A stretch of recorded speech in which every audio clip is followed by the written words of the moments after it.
Welcome to the 30-minute hour. It's the personal development podcast for entrepreneurs who are looking to level up and become unstoppable. I'm your host, Eric Twiggs, your procrastination prevention partner.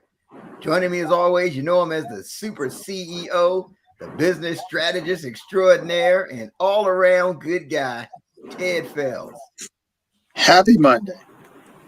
That's Happy Monday. Again, like these Mondays, just do this. Just go. Yeah. Before you know it, you're 150 years old. Like, just go. Every time I turn around, it's Monday again. It's Monday again. It's Monday again. Oh man, it's a good thing though. We definitely love bringing these shows to you on these Mondays at 6 o'clock Eastern. We appreciate you watching, and as you'll find out, we didn't warn Leah of this backstage.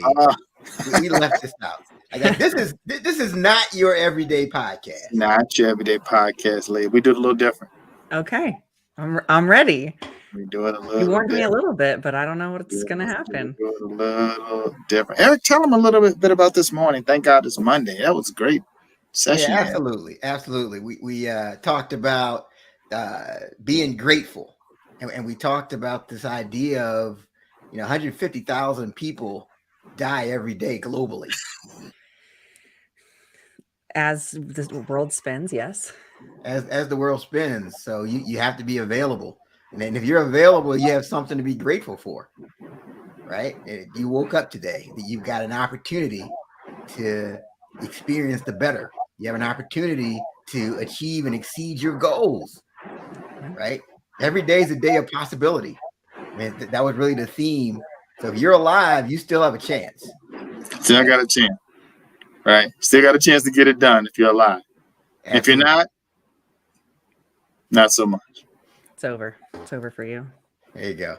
So every week we do a quick 5-minute motivation called Thank God It's Monday. And we give we share a little tip or something that you should really think about to help increase your gratitude. There's no reason to dread Mondays, right? Monday could be your favorite day of the week because you're starting. It's the start of your week. You're starting your journey to getting what it is that you want. So definitely go back and check out this morning's episode. It's on the 30-minute hour Facebook page. Thank God it's Monday. We talk about how the best ability is availability. So you're available, you can go to that next level. I tell you, I love Thank God It's Monday. I listen to it when I take my kid to school in the morning. There you go. There you go. Excellent. Yep. So again, you can also check us out on video. Like right now, we're live. We're on the 30-minute hour Facebook page. We're on LinkedIn. We're on YouTube. Then later, we edit this and Apple Podcasts, Spotify, and all those other places. So if you don't know about us, it's because you don't want to know. It's because you choose not to know. You choose not to know. We are literally everywhere. So make sure you check us out. Make sure you check us out on one of these platforms. At least one. Speaking of checking us out, don't forget about July 16th.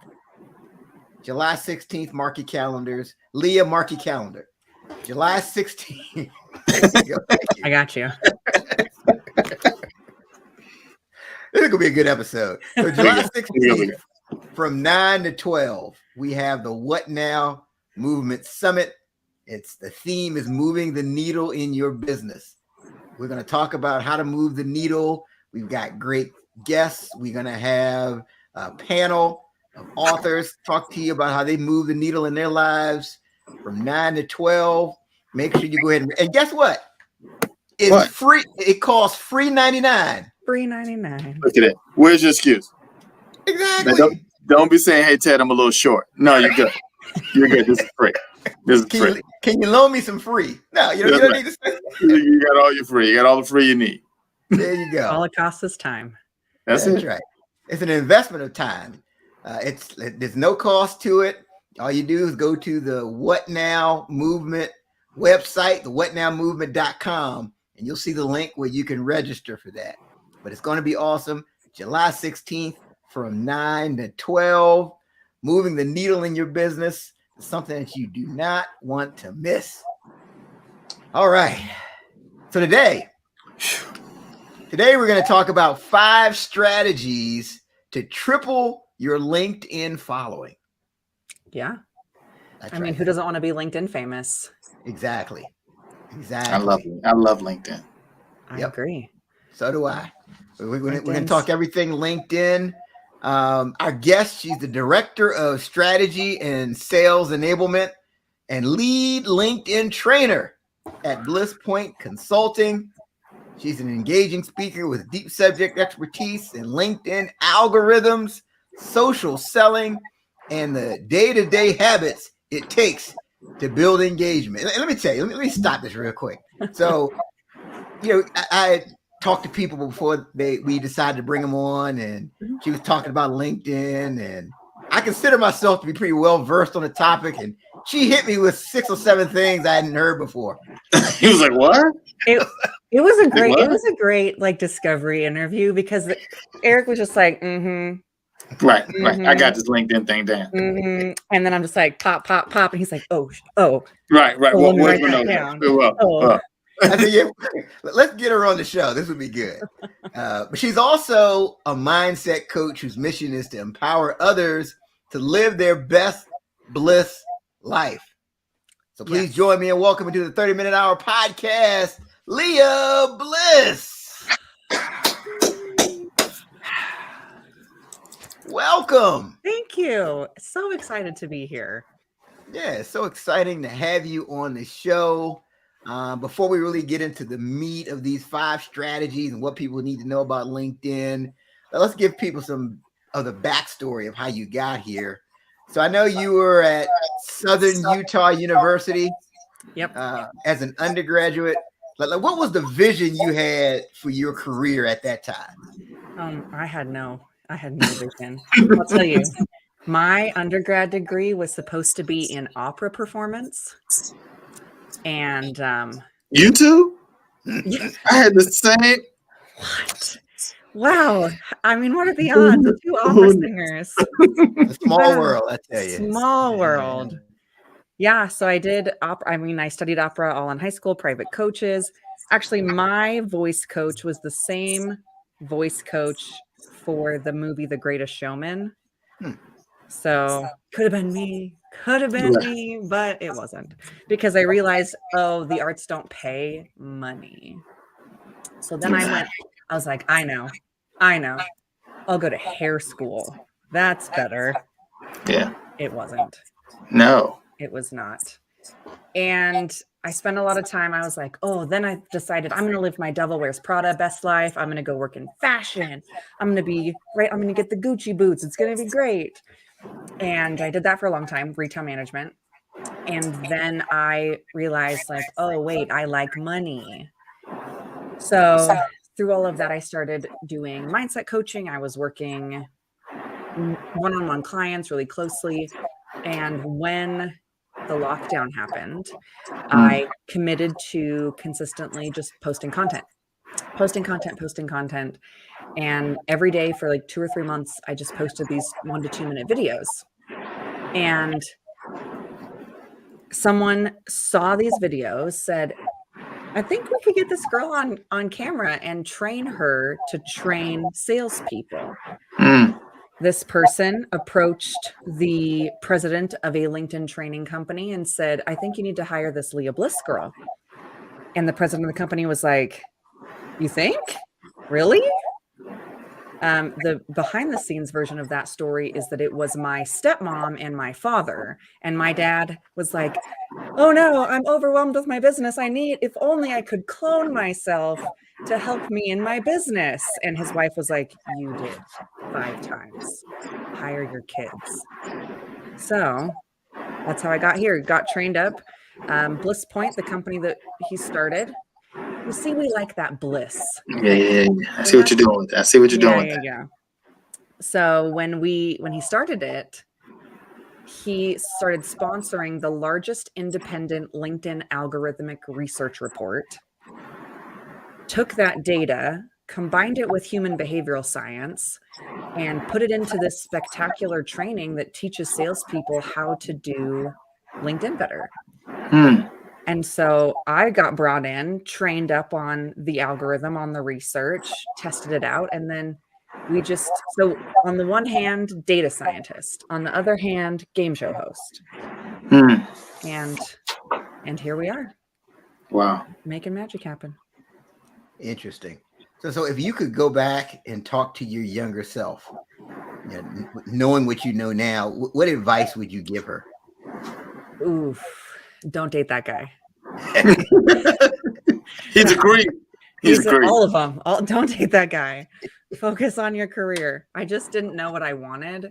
And I think I would have told myself that it's okay to not know. Like in your 20s, it's okay that you don't know what you want. You can just try and then change your mind, and then try something else and then change your mind again. You're not stuck in anything. So that's good advice. Yeah, and I find that people, even that are older, they feel like they have to have every step of the path figured out before they move forward. Right? They need to have the vision totally pictured. And I don't think that's the case necessarily. No, I think of it as like Wizard of Oz, right? You know you're going to the Emerald City. You know you got to follow the yellow brick road. Do you need to know every stop along the way? No, but as long as you're going in the right direction, I mean, that's where all the fun magic happens, right? You just are like, I'm gonna go this way, and I'm open to the possibility of something I couldn't even fathom happening for me to get me closer. Because I'm not that smart. I can't figure out every step. That's right. Yep. The key is, I think, just to continue to move. Yeah. Yep. So there's a lot of people that Taylor, you about to say something? Yeah, I was gonna say what's funny, we have a lot of guests like Leah where, what they're doing now, depending on your age, may not even been something that was even out there when you're in your 20s. Right. Right. Yeah. So, I'm gonna be this LinkedIn guru. What? Right. Did LinkedIn and what is that? That didn't exist when I was in high school. Right. No, I think we barely had Facebook. Like that wasn't real. And you barely had Facebook. I don't even know. We barely had computers. we was on typewriters. You couldn't post anything with a typewriter. I've seen a typewriter in a museum before. It was cool. Too funny. Yeah, I know when I was in college, I said, I'm going to be a podcast host one day. Yeah. Right. Yeah, no. What is that? Right. That was probably the best advice I ever got, was that the job that you'll have doesn't exist yet. You just need to build skills to be able to find that niche and to build it out for yourself. No, absolutely. Definitely. Good. So I hope people are getting this, that you don't have to have, you can't, I say this a lot, you can't allow perfect to become the enemy of progress. Oh, yeah. Right? You don't have to have it perfectly figured out. If you don't have it figured out, it's okay. You can figure it out over time, but just move. That I think that's the biggest thing. Yes. So here's the question I have, right? And there's a lot of people that train on LinkedIn or consider themselves LinkedIn experts. What is it that separates you from the others? Data. I think data doesn't lie. I'll tell you, I sit in on a lot of LinkedIn trainings. I see a lot of people posting like, oh, I'm going to do a free seminar. I'm going to do free LinkedIn. And for one, a lot of these free webinars for LinkedIn, it's 15 minutes of a few nuggets, and then it's 45 minutes of them pitching additional services, which I find to be so obnoxious. But most people think, it comes down to fundamentally the way we think about LinkedIn. Most people think about LinkedIn as a way to get a job. LinkedIn is where I put my resume, I look for a job, and if I don't need a job, I don't care about LinkedIn. I am completely the opposite. If you have a job, you should be spending a majority of your time on LinkedIn, interacting, engaging, and continuing to prove your worth to your clients. And if you're in leadership, you should be out there engaging with your teams. So we teach how salespeople specifically can reach prospects better, right? Increase bottom line, like I said, move the needle. I don't focus a ton on, your profile, your banner, the right? The Google search optimization keywords in your headline. Like that's, who cares? Who cares? So that's the biggest difference. That was a good point you just made about like in leadership engaging with your team through LinkedIn. Mm-hmm. Like I never would have thought about that, but I can see how, it's almost like you're having this open session with your team with like all your LinkedIn, followers or whatever. I mean, it's kind of interesting. Yeah. So there's a gentleman. So my dad used to run the social media for a gentleman named Tom Mendoza. He is the beneficiary. I don't know. He gave a bunch of money for Notre Dame. Now they have the Tom Mendoza School of Business. No. Every time someone on LinkedIn posts that they either graduated from or got accepted to the Mendoza School of Business, he sends them a LinkedIn message. And talk about access and attention, right? Like that's so impactful where you realize that no matter anyone's role or however perceived important they might be, everyone is equally as accessible. And as a leader, if you allow that accessibility to the people that work for you, that's how you build better company culture. Wow. And so you work with leaders to interact with their team on LinkedIn. Absolutely. And so like, what are some other examples? Do they tag their employees on posts? Really, it's more about showing up and being a part of the conversation. If you see that one of your employees has posted something, leave a comment, give them a like, right? Just show your face, right? Show face to the people that are making you money, basically. Well, I'm smiling because I'm thinking, your employee posts something out there and you say, yeah, good job. Like you didn't respond, like you didn't think I could do it though, did you, boss? Well, I don't, maybe you should work on some other things in your company culture before that comes. But no, I can definitely see how that could be, it could be very helpful, with just your, building the, that culture that you're saying within your teams. I'm gonna try that for sure. Yeah. Well, in today's world, we know the names of more CEOs than we ever have. I mean, with Twitter, with LinkedIn, we have access, and really markets are impacted by things that presidents and CEOs are tweeting, things that people are posting on LinkedIn.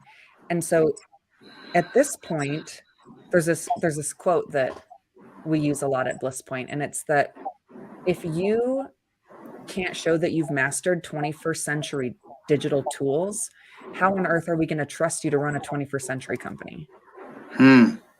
Yeah. Good point. If you're not showing up as a leader, where are you? Because we know who you are. We just want to know what you have to say. Excellent. So what are like I have my LinkedIn pet peeves, right? Just certain things I see on LinkedIn that just drive me crazy. Maybe we can talk about that a little later, but I want to hear from you. I want to hear from you. What are some of the common mistakes or pet peeves that you see from people on LinkedIn? I mean, I would say, like, algorithmically speaking, I see people do things that are just flat out incorrect because they don't understand the rules of the game. One of them, and probably the most common one that I run into, is when people click the share button. Your company posts something, HR says, hey, we've got we're hiring. Can everyone reshare this post so that we can spread the word? You click the share button. That's it. You don't do anything else. And you congratulate yourself for being a great corporate employee. Good job, me. The way the algorithm works, if you click the share button and don't add anything to that post, and I mean 200 additional words, and start a whole new conversation in the comments around that post, LinkedIn will demote your access to your network by 99%. So if you've got 1,000 followers, you click the share button, you're going to reach, if you're lucky and you get some comments on it, you're going to see 100 people view that post. And so often it's just this unnecessarily duplication of content. And so the share button, and I see people do it all the time. They just share. Boom. Every day they're out there like, I'm sharing the post. I'm sharing the post. I'm sharing the post. And it's like, on the one hand, you look like some sort of like corporate lemming because you're just reposting marketing posts. You have not given your followers any reason to follow you or be connected to you beyond just the company page. Wow. And you're not making any impact. You're reaching max 100 people. Wow. So that's probably the biggest thing that I see that people, they just don't know. They just don't know how ineffective it is. So what you want to do is share, but you want to give some perspective, some narrative or something to what you're sharing, not just share. What would be better is to just copy the text itself, repost it as if it was an original post from you. Right? No need to click share and then try to figure out what to say. Just take that content. 200 words per post minimum. And just by having the 200 words, that'll get it, the majority of your followers will see it based on the algorithm.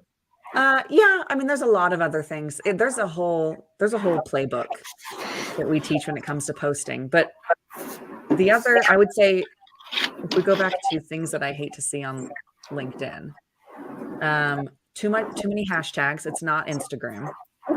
5 hashtags max. Don't do more than that. It's annoying. And the algorithm will demote you. And then people who write their about sections like a resume. Because I work with so many salespeople, and the number of times I see someone's about section, right? You're a salesperson, you reach out to me.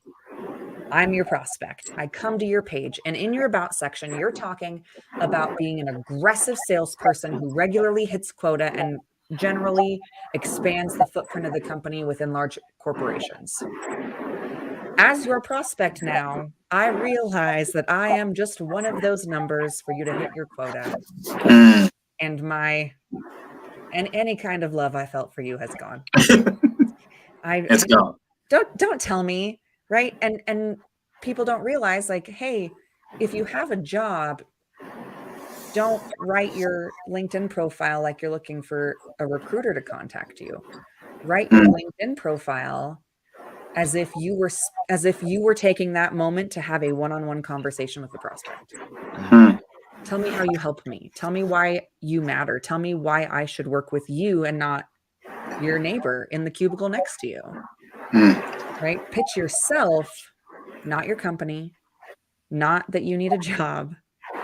But so many times we forget who our audience is, and we get on there and we talk and we think it's the ethos, but on LinkedIn, like, that's your customer base. You really want them reading that. So there's a lot, I see a lot of that, but the biggest, I don't know, we can get into all the do's. These are the don'ts, but. Yeah, we're going to get into the do's. One of my things is just, for me, like, I think each of these platforms has its own kind of personality, right? You know, Facebook is more, Ted and I have talked about this. I know where you're going. You know, Facebook is more social, LinkedIn is more professional. But then when you're taking the selfies on LinkedIn from the beach and with your feet out, right? And you want to get some people mad. #blessed. You want to get some people mad. Boy, you post some LinkedIn type stuff on LinkedIn. Oh, I see people get up. We don't want to see your dog. We don't want to see your dog. What's crazy about that? They are building a self-fulfilling prophecy because LinkedIn tracks everything that you engage with. If you like it, LinkedIn pays attention. If you comment on it, it pays more attention. So all those people out there that are complaining, saying, put this on Facebook, LinkedIn is like, oh, they really like content like this. I'm going to show them more of it. And so it's like, just shut up. Just let it go. Just let it go. It's not that serious. Yeah. It's not that serious. No. And you're ruining it for yourself.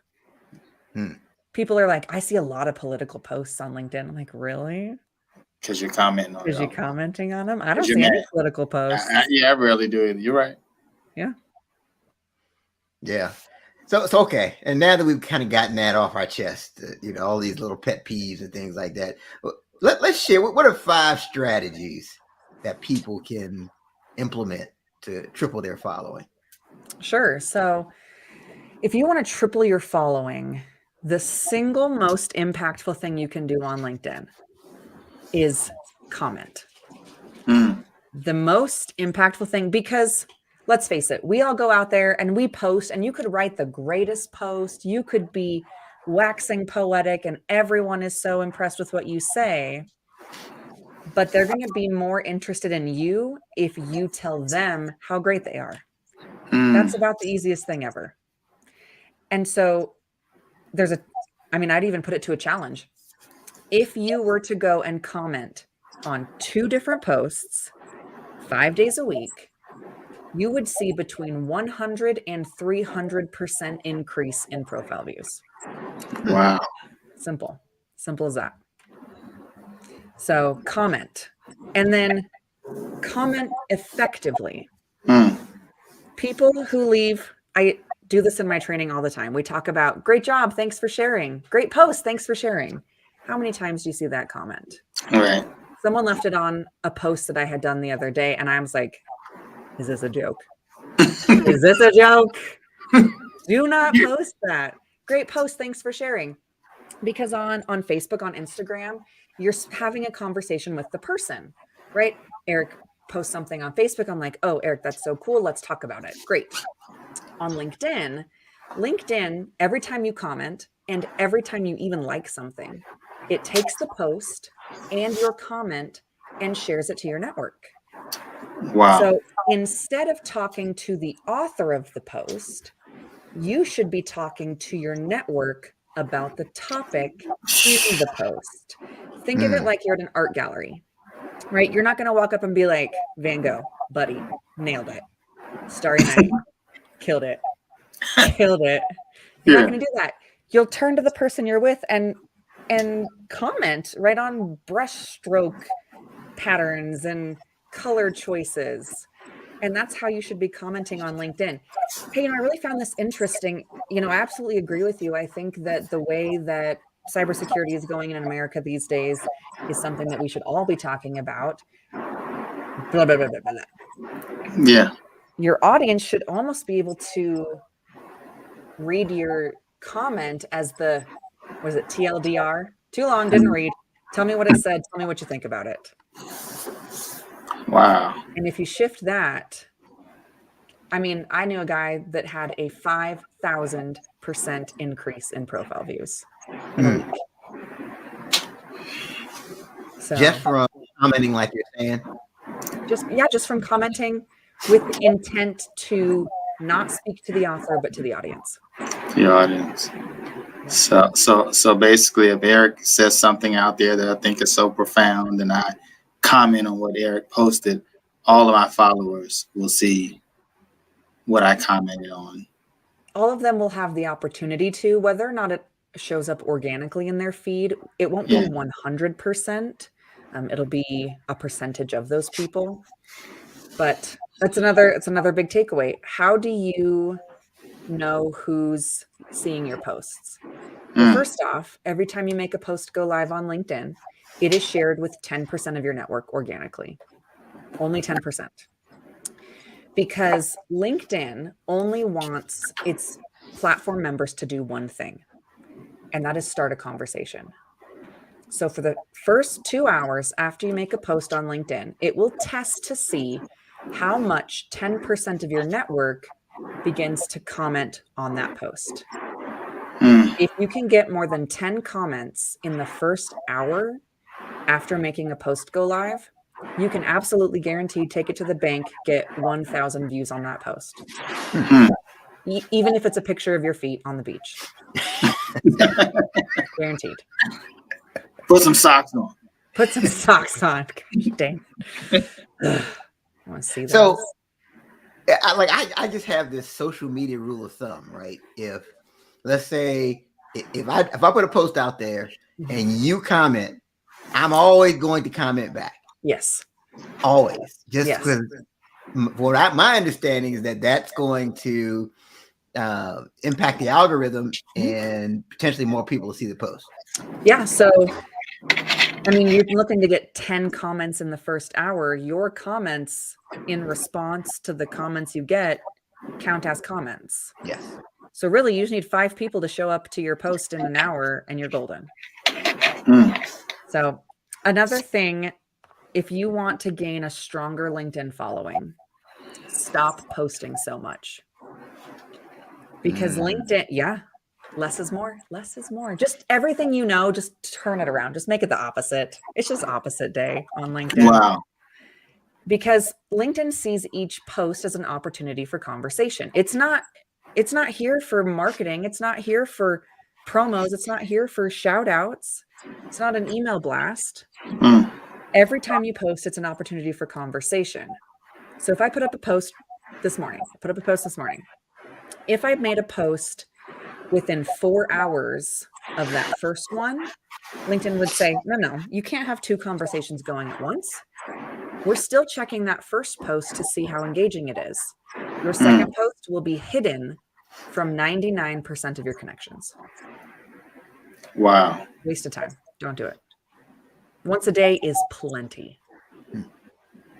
But because you're only allowed 1 conversation at a time, as soon as you make another post, the previous post stops being promoted. People won't see it organically in their feeds anymore. You get 1 per person at a time. So basically, you're penalized if you're posting 3 times a day on LinkedIn. You're being penalized. Yeah. Wow. So, I mean, pressure's off. 1 post a day, I tell a lot of clients once a week is fine. Once a week, Tuesday morning, great. Let it run. Next Tuesday morning, perfect. And then the majority of your effort should be back to commenting. There's no need to wax poetic every 30 minutes on LinkedIn. Wow. So we've got so far, we're talking about strategies to help you to triple your following. You mentioned commenting. You mentioned we need to stop posting so much. What else? Hashtags are a big thing. If you use too many hashtags, LinkedIn will lock it down. So LinkedIn uses hashtags the way that kind of hashtags are meant to be used, right? As a way to categorize your post into the correct conversation. If you have less than 3 or more than 5, it gets too difficult for LinkedIn's algorithm to figure out where your conversation is going. And you can use hashtags as a call to action. You can start a following for a hashtag. One of the data scientists that we partner with for the algorithmic research, his hashtag is hashtag LinkedIn by Richard Vanderblom. At the end of every single post, he uses it as a call to action. If you like my content and want to see more, click the hashtag, hit follow, and you're guaranteed to see my posts. And so hashtags, it's not just, on Instagram, they're hilarious because you can use them for like comedic flavoring. But on LinkedIn, it's really, where does this conversation need to be and who's going to see it? So better hashtags. Yeah, I had heard the hashtagging thing recently about other platforms that you really don't want to have. Because, at one point, people had 75 hashtags. Right. I think Instagram cuts you off at like 35. Wow. That's a lot. Yeah. That's too many. But another thing that people don't realize, and I think this is one of those pet peeves, and I'm like, ooh, if you only knew how terrible that is tagging people in your post. When I first got onto LinkedIn, I would see these posts and then just the block of blue text at the bottom, tagging a bunch of people, thinking that because it alerts them, Leah Bliss tagged you in a post, you go look at it.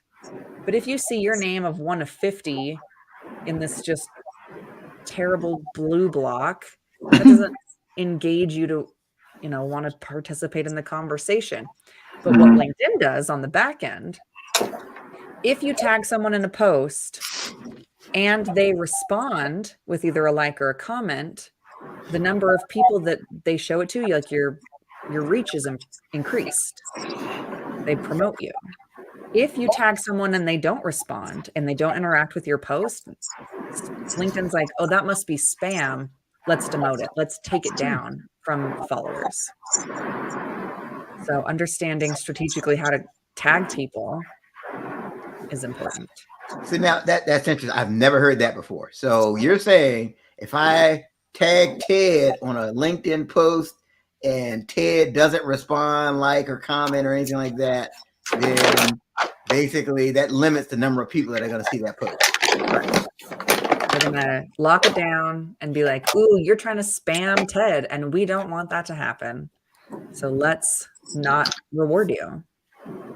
But what you should do on the flip side is tag people in the comments, because there's no penalty for someone not showing up to the comment to respond. But what you can do, if I made a comment on a post that was like, I think this is a great post, TLDR,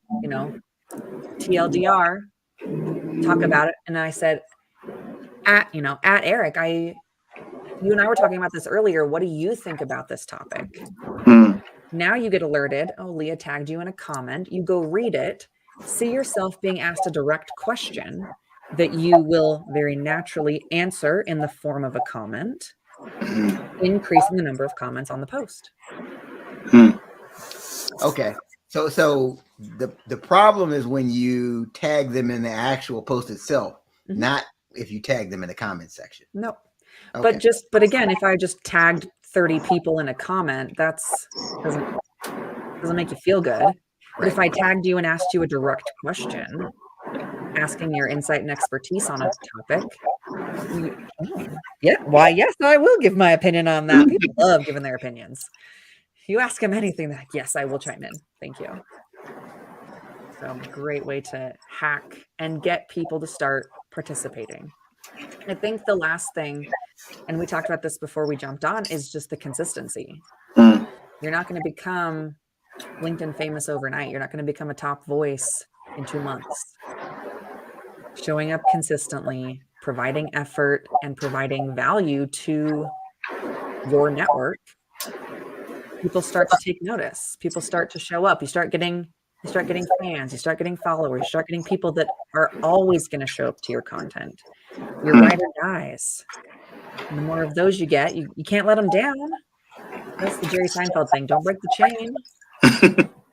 Got to keep going. So those are my 5 LinkedIn tips. I don't know if that was 5, but those are my 5. Yeah, no, this is good. So number 1, you talked about commenting, making sure that you're commenting on posts to build engagement. Number 2, you talked about not posting so much, 1 per day. Number 3, you said talk about hashtagging, not less than 3 or more than 5. That's good. I never heard the less than 3 part of that. That's good. Number 4, be careful with tagging people in your posts. And then number 5, the consistency piece. Yep. I can count in my head. I did good. That's really good. No, that's excellent. That's excellent. So hopefully people are watching and taking notes, so that way they can triple their LinkedIn following. And then thank you, Leah, for helping them. Absolutely. Tag me in your next post and I'll comment. There you go. All right. Leah gonna be looking up. She like, Ted's tagging me again. I'm tagging you about everything. Leah, what do you think about this subject? I will never be upset. I'll tag both of y'all in every single post. Yes, I would love to know your thoughts on this. I would love to know your thoughts on this. I'd love to know your thoughts on this. Yeah, because I'm just thinking, Leah, we had to put Ted and I have to put this to the test on your LinkedIn profile. We got to tag. We got to do all of that. Do it. You tell what you do. It's every time you tag me, I'll be like, Leah, you are spot on. the spot on. They need to come up with a spot on like emoji. Like that's it, spot on. That but you have to have more than 5 words in your comment response. So you are really spot on. I still probably need some more, but maybe. Leah, that was profound. Thank you. And spot on. And spot on. I mean, you're not giving context to your readers, but my ego's not going to hate it. No, that's cool. I think the biggest thing is I think, some people don't know that LinkedIn is a platform for them. like I have a friend, and has a Eric knows she sells a product, and she was putting it out on Facebook and putting it out on Instagram, and I was like, you need to be putting it out on LinkedIn, because those are the people that you're trying to get to, really. And then she went out there one day and looked out there, and someone that she had been trying to get to was trying to get to her. Yeah.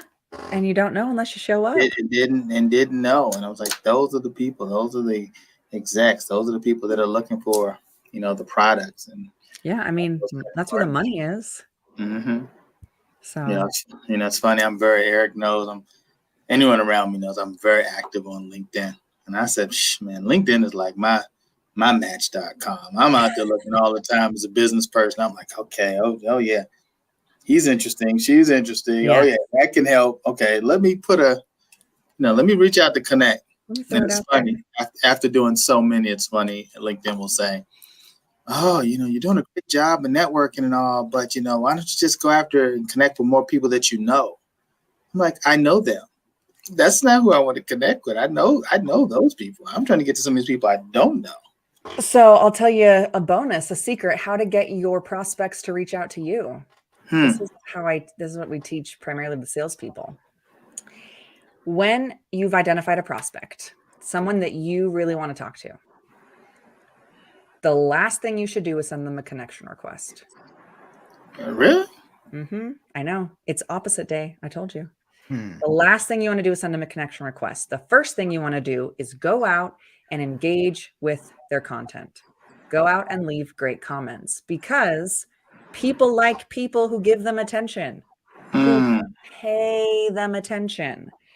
If you can grease the wheels or whatever, warm up that prospect, and you are leaving thoughtful comments, you are engaging with them in conversation on their posts, you're bringing them into conversation on your posts, they're going to send you that connection request in no time. And also be probably more open to accepting a request if you just can't wait. Yeah. Because I don't know. Yeah. I mean, in my sales cadence, it's 3 comments and then a connection request. Because if you have nothing to say in a comment to them, like what would you even have to talk about connected? So you gotta warm them up first. They say any app is a dating app if you're creepy enough. You gotta use LinkedIn, right? You're not just, I mean, you could probably cold call some girls at the bars, but you gotta warm it up a little bit. You gotta warm it up. You gotta warm it up. Any app is a dating app if you're creepy enough. I told you gotta be careful, Leah. This is a family show. This is a family. That's very family appropriate. Oh my goodness, no, that's so true. Yeah. So let's say you see someone he's an executive or she's an executive, and you can see yourself doing business with them. You're saying rather than sending them a connection request, I should pay attention to their posts and comment. Yes, because they don't know me.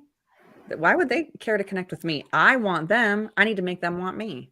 And Eric, we want to be careful, because if that person is showing their feet in LinkedIn, you don't want to be like, get that off here. Put some socks on.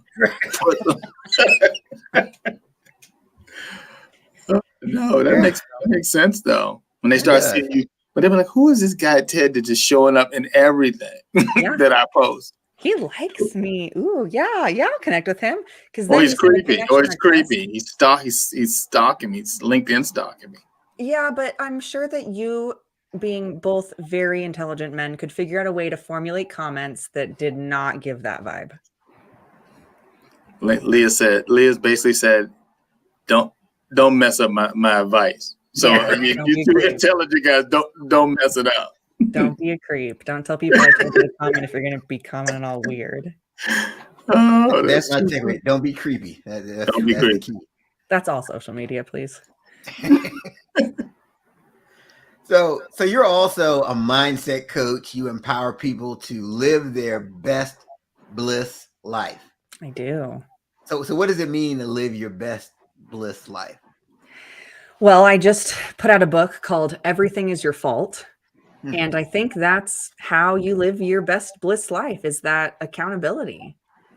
I think, and we talked about it before, it's that whole Wizard of Oz idea. You have to know yourself. Mm. You have to know what you want. And then you have to take accountability for where you're at. Like, if you want to be over there, but you're still right here, what did you do to put yourself in that place? Mm. Once you take accountability for it, you can start to take action on moving yourself away from where you've been to where you want to be. So, but it's That's that whole interesting. follow your bliss. Yeah, I never heard the link between accountability and bliss, because accountability is really hard for most people. You know, the last thing most people want to do is say it's my fault. Oh, Yeah. never. It's never my fault. Not me. Mm-mm. Not me at all. But it sets you free in so many ways, because I've talked about this with plenty of people, and it's always interesting because when I say, yeah, my book's called Everything Is Your Fault, they're like, they either go, oh, I don't like that, or they're like, oh, cool. And you can tell immediately the people who are looking for reasons outside of themselves. If I say everything's your fault and you have a negative response to that, you might need to do some introspection. It's probably you. This book is for you. This book is for you. This book is for you. Right? But you have to, I mean, chasing your bliss life is just about really knowing what you want out of life, not your mom, not your spouse, not whomever. What do you want out of your life? And decide, and then take accountability to go after it. Yeah, it's interesting. Like I always tell people, like I've done over 28,000 coaching sessions, right? And I've never sat down with someone and we're talking about the business, and I'm asking them for root causes. No one ever says it's me. Yep, I'm the problem. I've never had that happen ever. Mm-mm. Yeah, I'd be the first. It's all my fault. Can't do it. I'm lazy. But I think that's that radical self-awareness. If you, like, you know, most of us, I think we know what our problems are. We know what's getting in the way, but our ego wants to look for other reasons. Like, but I'm this way because. Right. It's got to be something. It's got to be something. It's got to be something. Right? I was raised this way. It's my economic status. It's my social status. It's my whatever. But it's like, but you could just change that. That's right. Excellent. Everything Is Your Fault. That is a great book title. Oh, yeah. I know I can think of a lot of people that need to get that book. That's right. So this is what we're going to do, Eric. I'm going to get it for you. You get it for me. That's how we're going to do it. It's a great gift. That's right. Very subtle. I'm just going to mail it to people. They're going to see it on their desk one day. Like, Eric, are you trying to tell me something here? I'm just going to come into the office and just be handing them out. You get a book. You get a book. You get a book. They're not very long. It's only like 80 pages. They can knock it out in a day. That's it. Exactly. No, in all seriousness, I'm getting that book and I will be gifting it to people. Perfect. Perfect. Happy to be here. Now, this is awesome. So you're doing a lot, right? You've got the LinkedIn training. You're a mindset coach. You're an author. I mean, what's next on the horizon for you? Next, so I have on the bookshelf behind me, I have about 30 journals that I think I'm going to go through and transcribe and get them on digital form, and then see if the next book appears out of those. They may or may not. I'm not sure. A big thing that I've been focusing on, we've been really doing great in the business, but every day it's like, man, I really need to learn that. So the next thing is, I'm not really super well versed in like a complex sales strategy. So I need to learn how to do complex sales strategies. That's what I'm focused on. But my bliss life means that I get to go stand up paddleboarding every single day when I'm done with work. So I'm not going to work that hard. I'm going to work enough to make me happy, but I can also go do other stuff. So. Great. Okay. So we're at the final part of the show that we call Write This Down. This is where we each share key points from this episode that we want people to write down so they can level up. So Leah, you are a guest of honor. What should the people write down? Write this down. When making a comment on LinkedIn, it should have 3 parts. You should acknowledge the author, restate the key points, and then add your own insights and expertise. That is a perfect comment. Yeah, I think that works on any that's great on any social media platform. So I want to make sure everybody gets this. So acknowledge the author, restate the key points, and then add your personal. Yeah, your insights and expertise. Really sell it for yourself. That's awesome. Write that down. Write that down. All right, Ted. Write that down for me. And I've always thought that I really understood, the value of LinkedIn, in what I do, especially as a business owner. But it appears that no matter what you're doing from a professional standpoint, and if you're trying to make money or move to the next level, you're going to have a LinkedIn strategy for yourself, whether it's as a business owner, whether it's a consultant, whether it's just as a professional, and you're just trying to move up within your organization. You need to have a LinkedIn strategy, and not just, I'm going to put my resume out there when I'm looking for a job for recruiters, but as I'm trying to move up in my organization and to show myself as a subject matter expert in my field. I need to come up with that strategy for leveraging LinkedIn. And then I think from what happens there, as I think Leah mentioned, is you make it so that the opportunities are going to be coming to you, right? You're not going to be putting your resume out there to be like, okay, now I need to find a job. No, they're going to be coming to you all the time, and you have your stuff out there, and you're just constantly like, yeah, look, listen to me. I know this topic. I'm around this. I'm around this types of situations. And so I say, write this down, come up with a strategy, a personal strategy to how you can best utilize LinkedIn. It's interesting. I guess it's kind of like, even like with, say Instagram, right? You're just trying to, I guess, show that you're an interesting person. Yeah. Right? I think that's what it's about. Let me show how interesting I am, And then Facebook is kind of like, I guess like, oh, my friends, let me just show you what I'm doing. Like, my life is so great there too. It's interesting, right? But LinkedIn is like, it's like I'm kind of interesting in my career. I'm kind of interesting in my, the subject matter that I'm, associated with. So I say even valuable. I'm valuable. Yeah. I can't wait to get on LinkedIn after this call. I'm going to be all over LinkedIn. I'm going to change stuff. I'm going to be commenting on stuff. I'm just going to be all over it. Nice. Thank you. Write this down. You need to have a LinkedIn strategy. So my write this down is similar to Ted's, but I want people to remember this. I think you have to dig the well before you get thirsty. Amen. That boy good. That's why he's my coach, my host. Dig the well before you get thirsty. That's good. And here's what I mean by that. One of the things I see on LinkedIn a lot, especially with people in the working world, is they pay zero attention to it, right? They're not doing anything to engage. They're not updating posts. They're not commenting like Leah said. But then all of a sudden, when there's a job change, they're reaching out like crazy. Yeah. They're messaging you, and they've got 5 LinkedIn followers. They're messaging you, where if let's say you're employed, the time to work LinkedIn is when you really don't need another job. The biggest indicator that someone's about to quit their job is if they start asking for recommendations. That's it. I've seen that so many times. So I just think you have to be always like Ted's saying, you have to have a strategy. You're always just connecting and just building relationships and doing all the right things.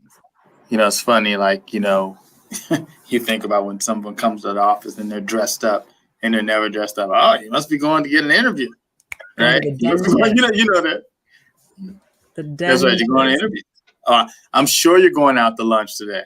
I'm sure, right? But that's the same thing. If you start doing all these updates and stuff at the last minute, like you're saying, Eric, that is a red flag. But if you're doing it all the time anyway, no one will know. No one will know. Absolutely. So yeah, I mean, it just has to be a mindset. You have to embrace that LinkedIn strategy all the time. Yep. So write that down. Dig the well before you get thirsty. Yeah. It's like that saying, the best time to plant a tree was 10 years ago. The second best time is today. Yep. Absolutely. Absolutely. Boulders out here today. Boulder, watch out. Boulders. Let me tell you, this has been a fantastic episode. So Leah, there's a lot of questions I could ask you, but literally we'd be on here another hour, and I know you got things to do. So. Yeah. And she'd probably start charging. Right. I mean, it's been an hour. It's been an hour. I mean, for the hour, I don't know if y'all could afford me for another hour. That's right. How many things are you going to ask for a friend? This is for a friend. One now. But my friend wants to know. But just asking for a friend. Right. That's right. If anybody who's listening wants to ask for a friend, hit me up on LinkedIn. Okay. So that's the best way that people can connect with you. Mm-hmm. Just go find Leah Bliss on LinkedIn. And then you said it, Eric, like that's the best way. Like they can't call your house. She's like, no, no, please, dear God, no. LinkedIn is how you get me. I don't want anybody calling me. Can't just stop by. The best sales advice I ever got was your only job is to figure out how people want to be communicated with. Yeah. It is not the telephone. I do not even answer people I know.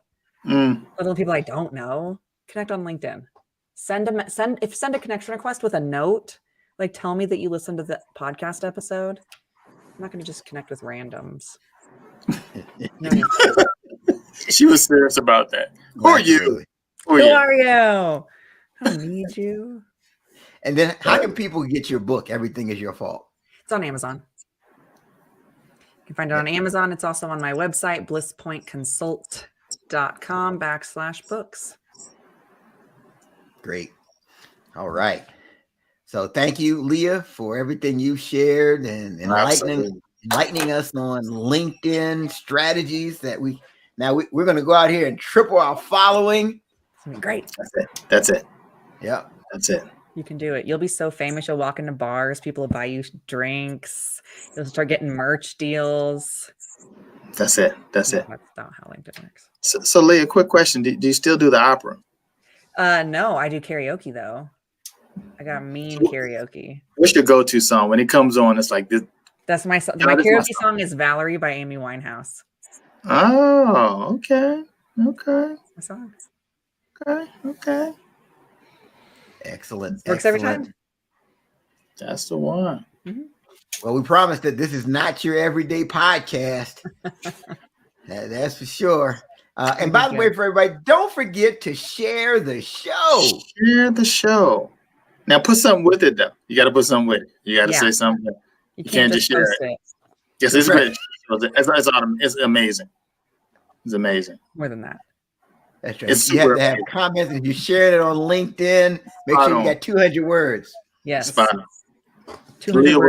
Leah Bliss was great on the show. Share the show. Yeah, you're good. Oh, 5 words. That's right for the comment. 5 words. There you go.